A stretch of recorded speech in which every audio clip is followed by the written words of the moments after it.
Voice of voiceless എന്ന് പറഞ്ഞ് ശബ്ദമില്ലാത്തവിടെ ശബ്ദമാണെന്ന് പറഞ്ഞ് പാട്ടുകൾ എഴുതി അടിച്ചമർത്തപ്പെട്ട, ചതച്ചരക്കപ്പെട്ട, വലിച്ചിഴക്കപ്പെട്ട, ഞെരിച്ചമർത്തപ്പെട്ട, ഞെക്കിപ്പിഴിഞ്ഞ് മനുഷ്യന്റെ മുഴുവൻ മൂല്യങ്ങളെയും തകർത്തെറിയാൻ വേണ്ടി രാക്ഷസ്വഭാവത്തിന്റെ കാലുകൾ കൊണ്ട് ചവിട്ടിത്തേക്കപ്പെട്ട ഒരു സംഘത്തിനെ ഉറക്കെ പറയാൻ തന്റെ കലയിലൂടെ രംഗത്ത് വന്ന ഒരു കലാകാരനെ അറസ്റ്റ് ചെയ്ത് കൊണ്ടുപോകുമ്പോ സത്യത്തിൽ ആ വാർത്ത കേട്ടിട്ട് ഞാൻ ഞെട്ടിപ്പോയി.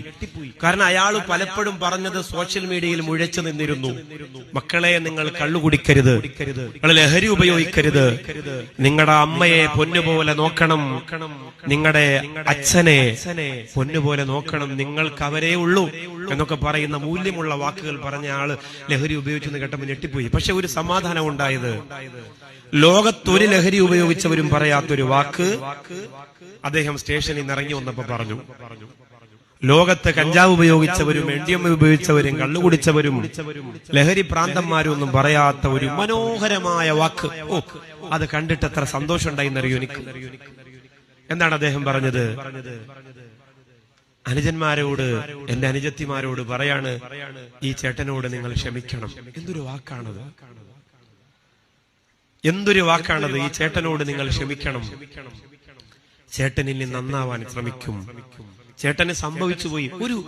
ഒരു കുടിയൻ ഏത് മേഖലയിലാവട്ടെ, ഇന്നുവരെ ഏതെങ്കിലും ഒരു സിനിമാ നടൻ പറഞ്ഞിട്ടുണ്ടോ അങ്ങനെ ഒരു വാക്ക്? അയാൾ അങ്ങനെ പറഞ്ഞതുകൊണ്ട് 100% അയാൾ ഓക്കെ ആണെന്നൊന്നും എനിക്ക് അഭിപ്രായമില്ല. പക്ഷെ അങ്ങനെ പറയാൻ അയാൾക്ക് കഴിഞ്ഞല്ലോ. അടിത്തട്ടിൽ കിടക്കുന്ന ആർക്കും വേണ്ടാത്ത പാവങ്ങൾക്ക് ഒരു സന്തോഷമുള്ള വാക്കായിരുന്നു. അദ്ദേഹത്തിന്റെ ചില വരികളിൽ ഫലസ്തീനിൽ ചതച്ചരക്കപ്പെട്ട പാവങ്ങൾ പോലും ഉണ്ട് എന്നറിയുമ്പോ അത്ഭുതം തോന്നിപ്പോയി. എങ്ങനെയാണ് പിന്നെ വർഗീയ രാക്ഷസന്മാർക്ക് അദ്ദേഹത്തിനോട് വെറുപ്പ് വരാതിരിക്കുന്നത്?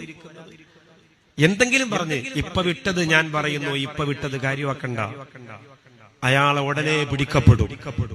എന്തെങ്കിലും ഒരു കുരുക്ക് ആ പാവപ്പെട്ടവന്റെ കഴുത്തിലേക്ക് എറിയാൻ രാക്ഷസന്മാര് കാത്തിരിക്കുന്നുണ്ട്.